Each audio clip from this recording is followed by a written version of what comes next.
Hello everybody, it's EzraTime again here and welcome back to another reaction videos, and today we're going to be reacting to the game theory video by Matpat once again. This one is called FNaF, the clue that almost solves everything, and a security breach. Of course, yeah, sure man. I don't think FNaF lore is going to end anytime soon, man. I think 10 years later we're still going to be talking about FNaF. I'm just saying, man. But either way, I'm curious to see what Matpat has to say about this theory, because I think that the one that he hasn't discussed yet is the sister location room, if I'm not mistaken, from the last video. By the way, the last reaction video for the game theory does pretty well, and I'm really thankful for everybody who watched that video. So thank you guys so much. But either way, I'm really curious to see what Matpat has to say about the sister location theory, I guess you could say that. So without further ado, let's start the video, shall we? Today, we end the horror. Today, we solve FNaF. Wait, didn't we say this exact same thing 7 years ago? Yeah. I think you said it many times, man.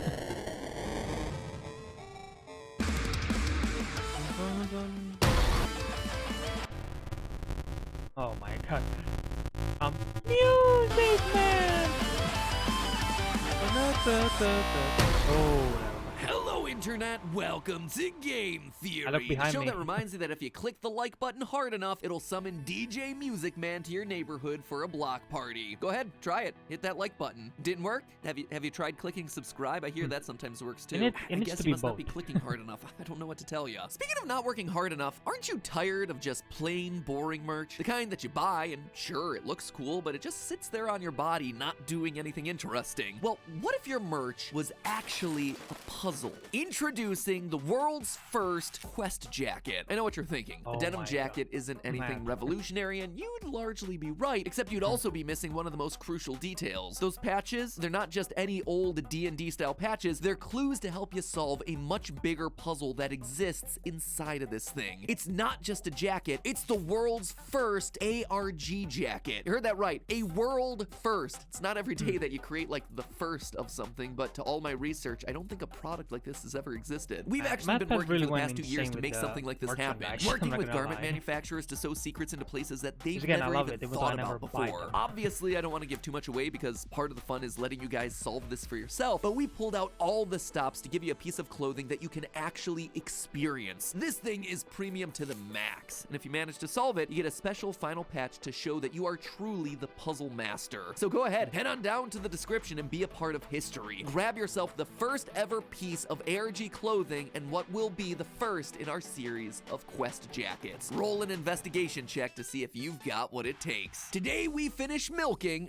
I mean covering the major Milking. mysteries Well, of yeah. security breach. And you know what? I think I solved it. Or at least I think I've solved most of it. 7 years ago I made this video, The Clue That Solves Five Nights at Freddy's, where we put together all the pieces to support dream theory. The concept that the first 4 games of the series were all a collection of nightmares happening inside the mind of a child. In that episode there were lots of points of evidence, but ultimately the conclusion hinged on one key design detail, the alarm that brought each night to a close at 6:00 a.m. A grandfather clock for 3 games and a digital clock for number 4. 3 games in the crying child's house where we see a grandfather clock, the 4th in a hospital right before he dies, which ironically enough is the one whose gameplay is happening in a recreation of the house. Oh, there's a reason this series is so difficult to talk about. Anyway, the reason I Yeah, bring that video up agree. is because today's theory works largely in the same way. Over the past few FNaF episodes, I've been trying to make heads or tails of security breach, pulling at what, to me, felt like the strongest thread. Gregory as the crying child, reborn in a robot body. Him reuniting with his brother Michael in the form of Glamrock Freddy and his sister Elizabeth in the form of Vanessa. And we've covered a lot of evidence trying to support that claim. The character's design, colors, the ice cream, the voice lines, robotic eyes, the satisfying narrative arc that it provides the game's 3-star ending. I mean, it's a lot. There are 2 episodes that are jam-packed full of discussion around exactly this. But today, I finally have my smoking gun. The clue that takes it from just a controversial theory to, at least in my mind, largely proven fact. Just like with the clocks and the Okay. dream theory, it's the one clue that is so specific, so intentional that it confirms that this was the main intent of the game. Until, of course, they decide to retcon it all due to bad audience feedback to keep the franchise going for another 7 years. Sorry, guys, I hate to say it, but I think I'm unfortunately right this time. Gregory is a robot, Okay. and he's Pretty the confident. crying child reborn. And by the end of today, I think you're gonna be convinced. And then from there, we're gonna talk about how all of that factors into the game's narrative and its final mystery, Patient 46. Yeah, Patient It all 46. begins That's, here, the one post-it that- room. Huh.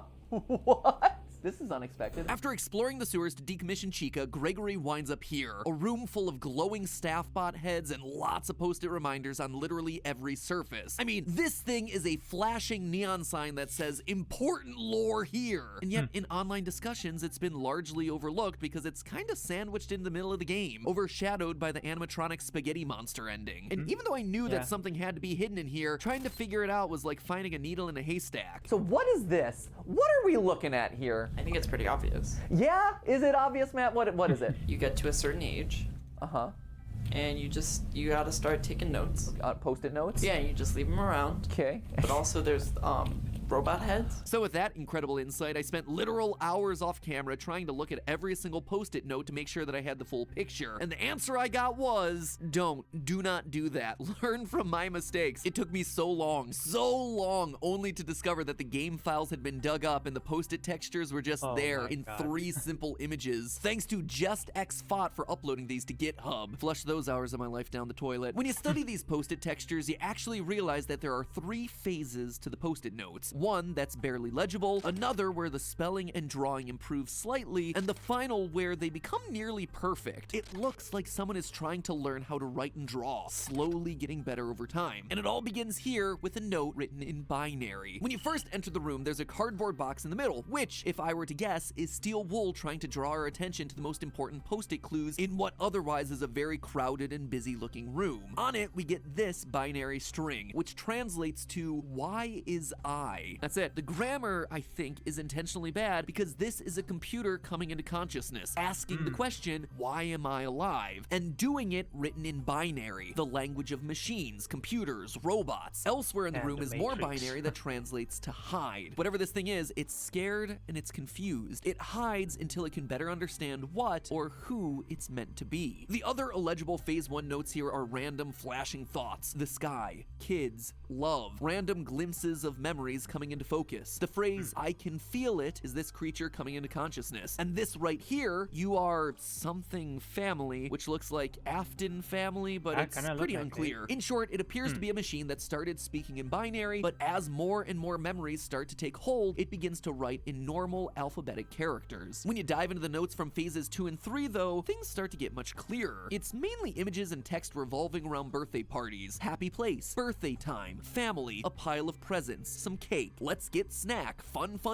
friends forever, pizza time. Nothing particularly earth-shattering time. for a series about pizza restaurants. But then there's one post-it in the phase 3 notes that really stands out. The one clue that truly brings together the last 2 months of research. This thing is the Linchpin. It's our smoking gun, my friends. And it all boils down to a present alongside 3 simple words, all for me. The party was all for me. Does that mean Oh. anything to you? Because it A nail to certainly the does coffin, for huh? me. You see, in the FNaF survival logbook, a seemingly innocuous workbook full of pizzeria-themed activities, you have 3 voices speaking through the pages. Michael Afton, writing his answers in red pen, the vengeful spirit Cassidy, using lightly faded text, and the crying child, altering the physical text of the book. One conversation that happens between Cassidy and the crying child plays out like this. Cassidy says, "The party was for you," and the crying child responds, "It was for me. All for me." Suddenly, all the party imagery makes sense. The balloons, the cake, the kids. This is the bite victim, the crying child, coming into consciousness and remembering the birthday that's a party really that took strong his evidence. life. And using this context, suddenly everything in these notes takes on a whole new meaning. In the first phase of notes, we see a crudely drawn house with a set of arrows pointing towards what looks to be a strange set of doors. Maybe another building? Which admittedly doesn't make much sense unless this is the crying child, who, in FNaF 4, would walk down and to the right and then back up to go to Freddy's with his brother every single day. In the phase 3 notes, we see this close-up of a bear, which would have been the last thing that the crying child saw before his Yeah, head got that's true, Fred chomped. Bear. Blue, yellow, green, and red, those are the flashing lights above the Fredbear Oh. stage as he gets bit. Or, you know, maybe it's the balloons on the nearby table for someone who can't tell the difference between blue and purple. Even things like hide and no hide relate to the crying child's behavior behavior throughout FNaF 4. He hides under tables, and he is constantly made fun of for it throughout the game. We also see a lot of dialogue about running away, just like on the post-its. Digging deeper, we also start to see other patterns emerging. The number 7 shows up repeatedly as both a set of tally marks as well as a set of 6 faces with a smaller 7th one off to the side. This ties us directly back to FNaF VR, where we had a glitching purple gravestone for Afton in the middle of 7 normal gravestones. 5 missing children, Charlie the puppet, and the smaller face watching on, the crying child. As he says in other notes, all my friends. There's also repeated use of the number 3. 3 faces, 3 kids, words repeated 3 times like home, home, home, and fun, fun, fun, 3 slices of pizza, 3 presents, even just counting to the number 3. So what would that mean? Well, think about it. We've seen a lot of references to a house and family throughout these post-its. Seems to me like it's a reference to the 3 Afton kids, Michael, Elizabeth, and the crying child himself. And the thing that brings Makes sense, all of it actually. together isn't a post-it note, but instead the table higher up in the room where we see the staff bots arranged like a family at dinner. A mother and a father alongside their 3 kids. 1 red-headed pigtailed girl, 1 boy, and a kid with his head bit off. And just to hammer it all home, in the middle of the table, the collectible is a poster for Fredbear's Family Diner, the place of the bite, the place where all of this began. It looks like the robot finally figured out who he was, and he started to recreate his family. The robot is the crying child, which by proxy then has to be Gregory. And if you need further proof of humanoid robots in the game, Illy Becky on Reddit caught this detail from Sister Location. Humanoid heads, ones that look very similar to Gregory's face. Oh, and a last thing, much to everyone's that's far. excitement, there's actually a new book series coming out later this year. A new season of Fazbear Frights called Tales from the Pizzaplex, obviously referencing the location in Security Breach. The cover of the first book in the new series, Robot Kid. There it is. Which leads there us it then is. to the last puzzle of Security Breach, the retro CDs. For those of you who don't know, there are 16 CDs around the map that you can only find once you've upgraded Freddy's eyes. From there, you take the CDs to a hidden room designed to look exactly like Mike's room from Sister Location. These CDs seem to be recordings of the therapy sessions for 2 patients. Patient 71, who we mentioned last time is clearly Vanessa, and patient 46, who we never get to hear speak. And over the course of the various sessions, 46 and 71 are set up to be direct opposites of each other. Vanessa likes flowers, patient 46 does not.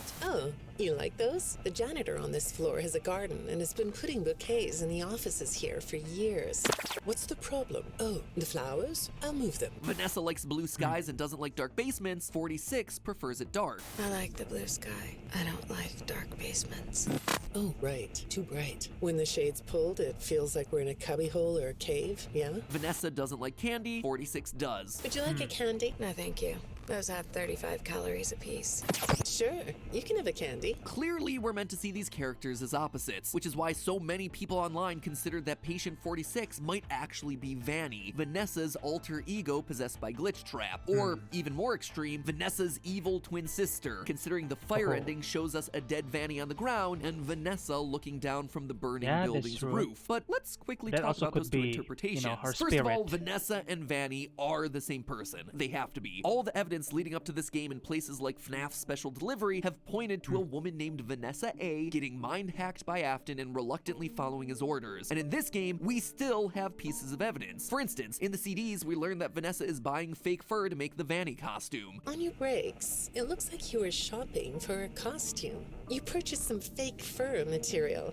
What are you gonna make? If she's not the one wearing it, why would she be making it? To me, the fire ending Yeah, here that's a is good meant to be point. symbolic. We haven't beaten Princess Quest yet, so Vanessa's spirit is still trapped inside that burning Yeah, there it building. is, But her spirit. body has died. She is one person. But could the persona of Vanny actually be patient 46? Again, the evidence just doesn't seem to add up to that. Throughout their sessions, we get multiple that's indications also that the confusing, therapist isn't is it? speaking to a child. The way they speak to patient 46 here, You don't want me to get in trouble, do you? I could be put in the corner for a timeout.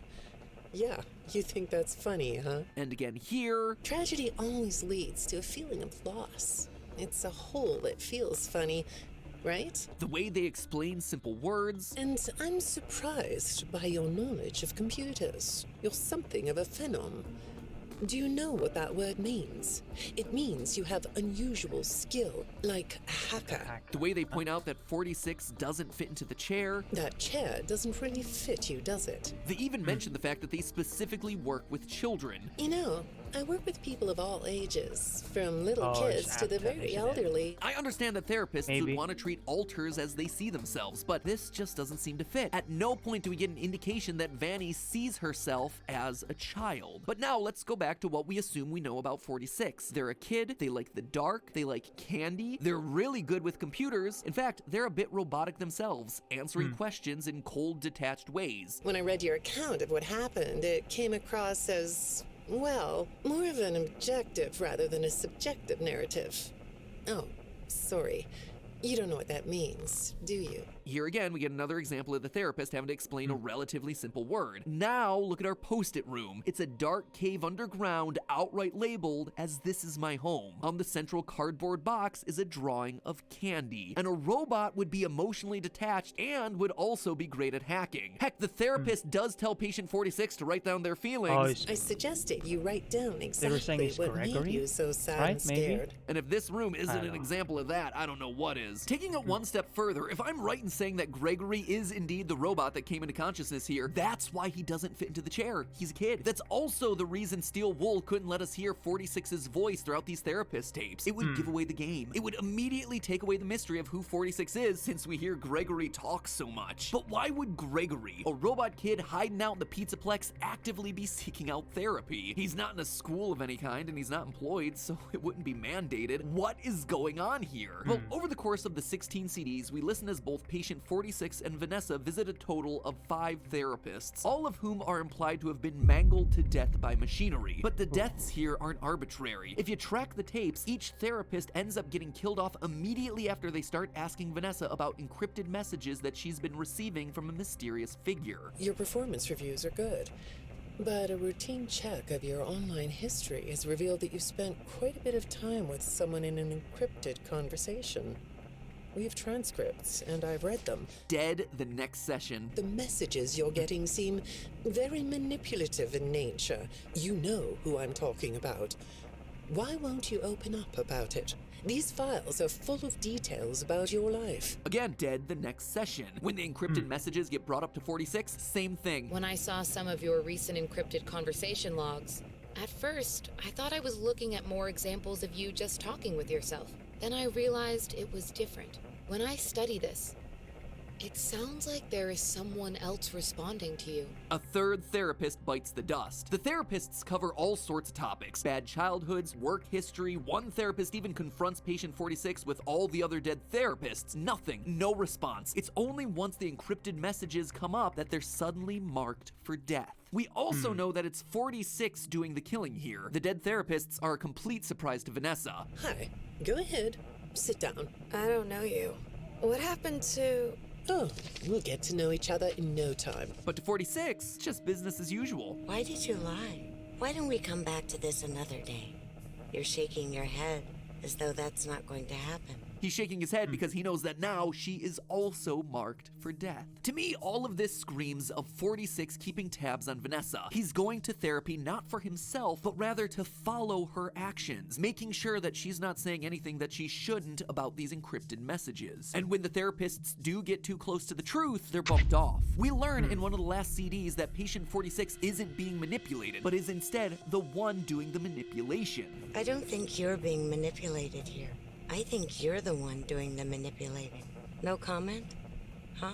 Putting 2 and 2 together would tell us that patient 46 is the one communicating with Vanessa. He's controlling her life for some reason. In fact, 46 appears to be the reason Vanessa is working at the Pizzaplex in the first place. One odd detail of the in-game messages is that Vanessa was not supposed to get the security job. In the message marked for deletion, we see that Vanessa's lack of security experience gets the interviewer to not recommend her for the job, and yet she's hired anyway, despite, as it says in another message, no prior qualifications. In both messages, we're told that it's an internal reference coming from the top that got her the job. Someone has brought Vanessa here for a specific purpose. And who better than a hacker that's clearly established to be in the Pizzaplex's emails? Patient 46, Gregory. In short, it looks like Gregory is manipulating the situation, determined to get Vanessa to work at the Pizzaplex, following There's her also to the all her problem though, mandated right? therapy sessions, and ultimately killing off anyone that gets too close to the truth. I mean, after all, Gregory is not opposed to using a bit of violence to get what he wants. We have to get these.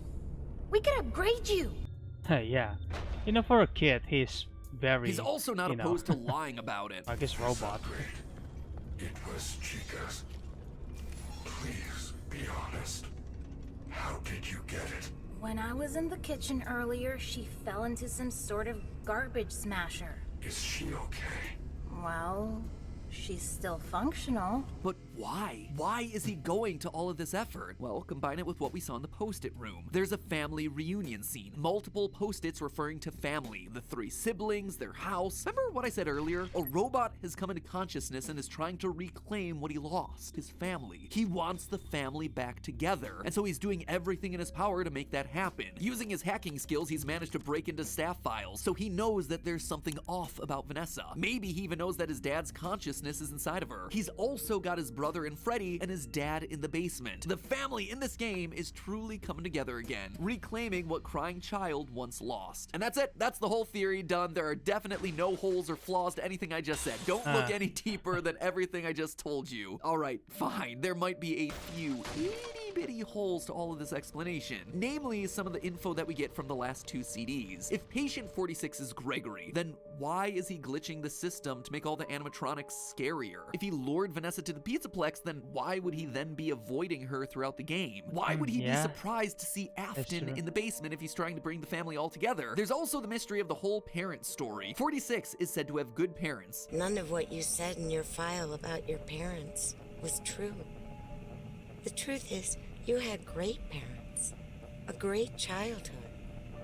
Why did you lie? But how would records of good parenting exist for a robot who presumably had no parents? Or the Crying Child, whose records presumably would say that he was dead? Or even if you don't believe those theories, if 46 is Gregory and Gregory's just a homeless kid, that doesn't sound like he would have had a great childhood or any sort of home life. But the kicker, the one to me that makes this really difficult to explain, is this email that I had long forgotten about from FNaF AR. Strap in for this one, friends. Hey Ness, I hope things are good. I saw you ordered 3 lifelike human male rubber masks, and I was dying to ask what they're for. Sounds to me like a robot kid is confirmed, but it also sounds to me like Vanessa built it or gave rise to this robot kid. If so, then I ask again, why would Gregory be avoiding her throughout the game? I mean, the best I could come up with is that somehow Gregory escaped and is now convinced that Vanessa is trying to shut him down because of his rogue programming. I mean, it's not a bad idea, but then why would he be luring her to the Pizzaplex? It's like one half of each explanation works, but then when you try to connect it back with like the other half of the theory, they end up contradicting each other, which is really frustrating. There are 2 other options. First, the robot kid from the post-it room is entirely brand new, or the second option is it's someone that we never see in the game, Baby. Now, the first option of a brand new character, Baby, it's cool, I guess. I can't really speculate about that. It could literally go anywhere and solve everything. As for option 2, Baby, just like with Gregory, there are certain things that fit and other things that just don't. Baby, like Gregory, could want to put the family back together. Baby has always wanted to make Daddy proud, so she'd be quite happy to kill off therapists that got too close to the truth, just like we see with 46. And she would willingly spread the Afton virus to make the animatronics scary in order to bring Daddy back. If she's using illusion discs, or if she acts like she does in the books, then it's possible that she'd be able to take the form of a child and make up a backstory. She's also a character that canonically loves disguises, just like Patient 46. It reminds you of a mask? Like a disguise? Yeah,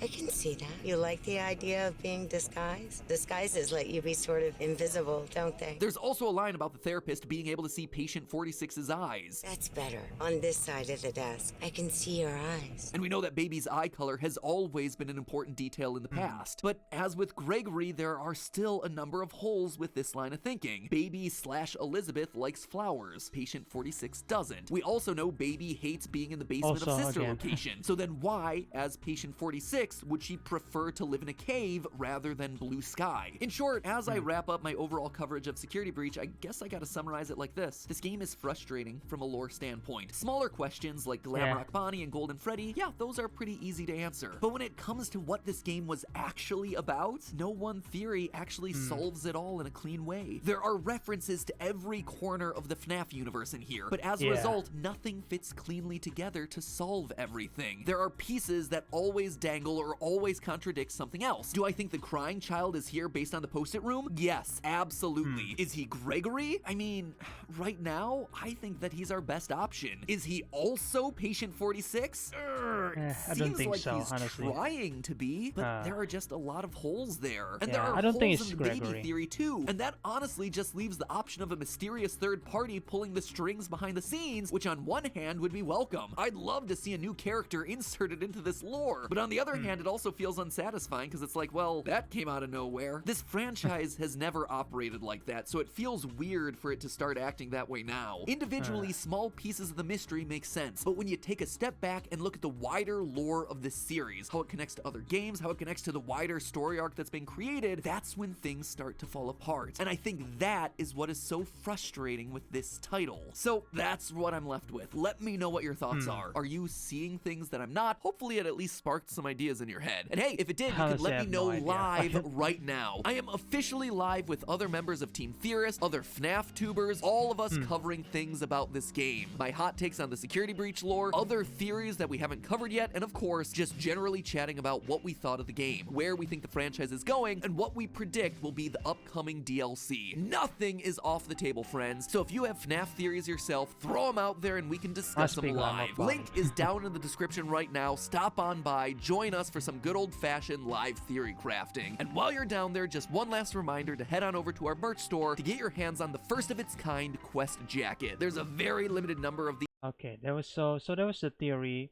for security breach. Again, really just confusing in my opinion. I have no idea if this was true or not. I mean, I want to believe it, but at the same time, it's just like so many plot holes, man. I don't think Patient 46 is Gregory. Like that, I found that pretty weird, and I don't think it's Baby as well. It might be something again, or like someone new. I thought Matpat is going to lean more to the Afton family. Maybe like, oh, this is William Afton, but at the same time, that also doesn't make any sense, right? So I think Patient 46 might be like a brand new character that we haven't seen yet.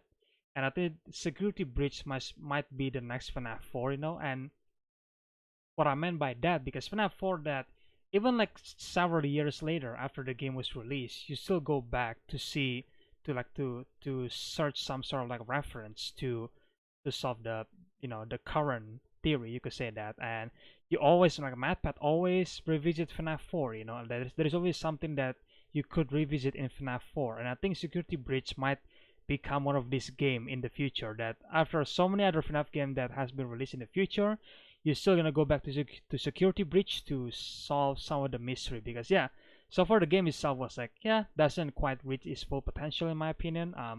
I think it could have been better, and I feel like they make the world too big that they ending up designing this many level that never actually do anything interesting with them. You know, it's just like you go to one location and then you find an item and then that's it. You leave, you know, which is quite disappointing in my opinion. Like, I feel a Security Breach game could be much more linear instead of just like open world. You know, the open world part, yes, you can do that once you reach one of the endings, you know. But like once you are in the main storyline, then it should be linear, you know, at least in my opinion right now. And the story itself, like, yeah, I have no idea what's gonna happen. I still believe Gregory is the crying child, and I think Glamrock Freddy and Vanessa was actually Michael Afton and Elizabeth Afton. You know, I actually like that theory a lot because I think it's just so good that they kind of like tie that up together. That, oh, this is the Afton family. Finally, they're like together again. You know, the Afton siblings, or you could say that, right? And then, and hopefully, if that was the case, then hopefully we get to see Gregory, Vanessa, and Glamrock Freddy again in the future game, and maybe make them as the main character again. Because so far in FNaF game, every FNaF game has a different protagonist, and I know that, but it would be make a really difference though if Gregory was becoming another protagonist in another FNaF game, you know. And obviously we got the DLC coming. I think the DLC might be Glamrock Bonnie. I hope so, because that will be interesting to see what's the origin story for Glamrock Bonnie. See what happens to him, and then more importantly, see the other animatronics interacting with one another, because Security Breach animatronic is, you know, it's almost like got his own life, you know, got their own personalities. So it will be interesting to explore that in the DLC, you know, because in the main game they barely interacting with one another, and that also kind of sucks in my opinion.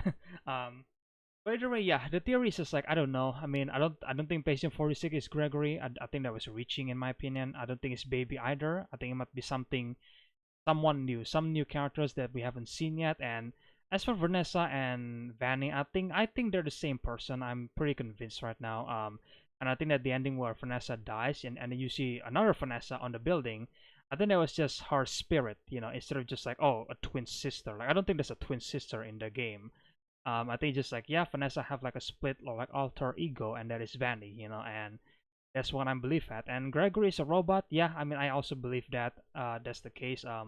Glamour Freddy as Michael Afton, I kind of want that to happen, or like to confirm in the game. But I guess we'll see. I mean, so far the theory was like pretty good in my opinion. But obviously some people might be disagreeing, and that's okay. I mean, at the end of the day, they just theories. Feel free to disagree, right? But yeah, I guess that's my ration and thoughts for this recent game theory. I guess that's a conclusion that there is just so many things that haven't connected to one another. But I guess we have to wait and see the future games for FNaF and the future content for FNaF, so we can go back and kind of like connecting everything together again. And again, I said it before, I said it again. I think Security Breach is gonna be the next FNaF 4, where after so many games later, you can still go back to the game and then just figuring out the mysteries again. Like FNaF 4, even right now, as of today, you can still go back and then figuring out the mystery in that game, So there you go. Either way, you guys can let me know in the comment section below, what do you guys think about this theory right here. Do you guys agree with it or do you guys disagree? If you guys want to leave your own theory, then feel free to leave that, because I'm interested to see what you guys are thinking about. Like patient 46, do you guys think it's Gregory? I don't think it is, but I don't know. Leave your opinions in the comment section below if you want to. And if you guys want to watch the original video, then I will leave a link in the description below. As always, make sure to guys check the Game Theories channel. I will leave the channel's link in the description below. Subscribe to them and show some support, obviously. And yeah, if you guys enjoy my reaction video, then leave a like, comment, subscribe, ring the bell, the usual stuff, share the videos, and yeah, I guess stay tuned for the next video. I think the next video is gonna be another FNaF video, but I guess again we'll wait and see, guys. And yeah, I really hope you guys enjoyed this reaction video, and I'll see you guys in the next one then. Bye.